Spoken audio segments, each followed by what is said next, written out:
Hello, hold করুন এক minute sir, Dracula sir. Hello sir, Dracula sir বলছেন? আমার নাম রক্তিম চৌধুরী। ড্রাকুলা স্যার শুনে শুনে এমন মানে স্যারের কাছে খুব শুনি আপনার নাম। উনি নম্বরটা দিলেন আপনার সঙ্গে একটু কথা ছিল। হ্যাঁ বলুন। বলছি আমি ফিল্ম বানাই, বেঙ্গলি ফিল্মস, ডিরেক্টর। ছোট একটা রোল ছিল, মানে আমাকে অভিনয় করতে হবে? একদম ছোট, মানে একদিনের কাজ, কিন্তু হাইলি ইম্প্যাক্ট।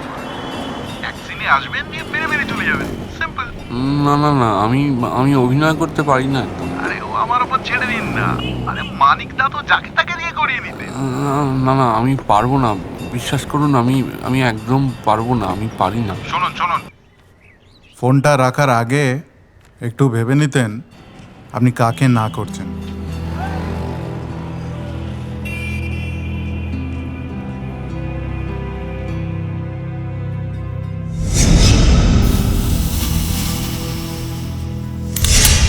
দেখেছেন স্বাগতাদি, কি অবস্থা? বিদ্যাসাগর মহাশয়ের মূর্তি ভাঙা হচ্ছে। দেখি ম্যাডাম, দেখুন কি দিনকাল পড়লো স্যার, দেখুন। মানুষটা বেঁচে থাকতেও কোনো সম্মান পেলেন না, ছি, ছি, মারা ছি, যাওয়ার ছি, পরেও ছি। একই যা ব্যাপার। বলেছেন, বিদ্যাসাগর মশাইকে আমরা যোগ্য সম্মান আজও দিতে পারলাম না। উচ্ছন্নে গেল। ঠিক বলেছেন। বসুন বসুন বসুন বসুন। খবরটা দেখেছেন? এ ব্যাপারে কি মতামত আপনার? দেখুন।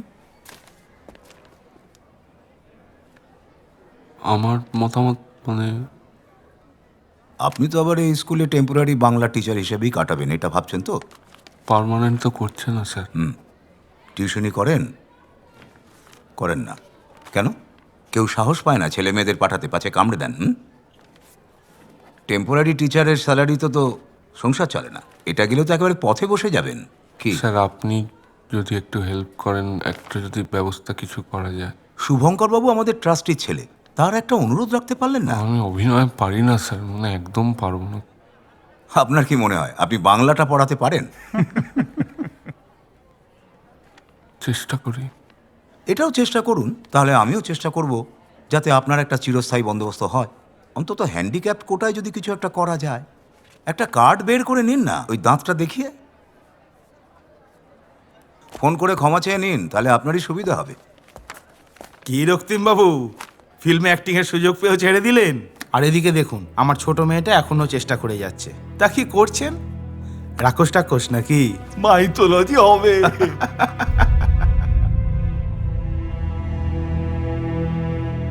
কোথায় যাবে তুমি? কোথায় পালাবে?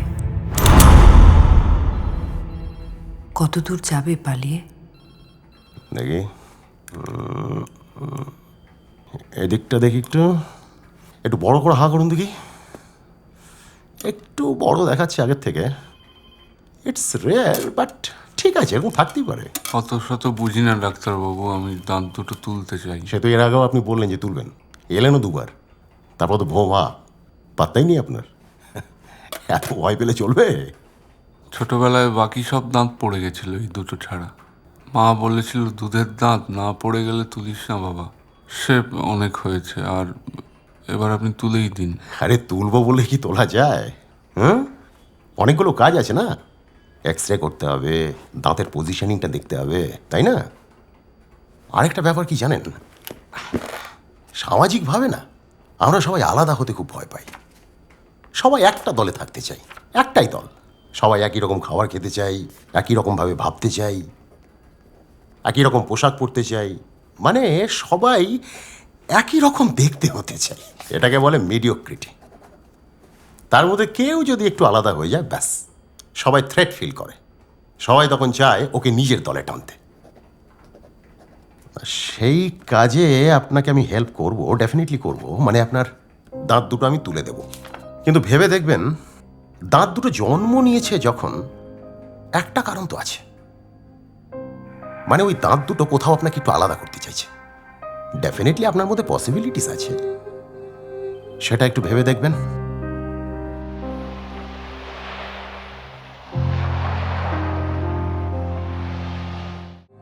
চাঁদ পোহালে আজ, রাত পোহালে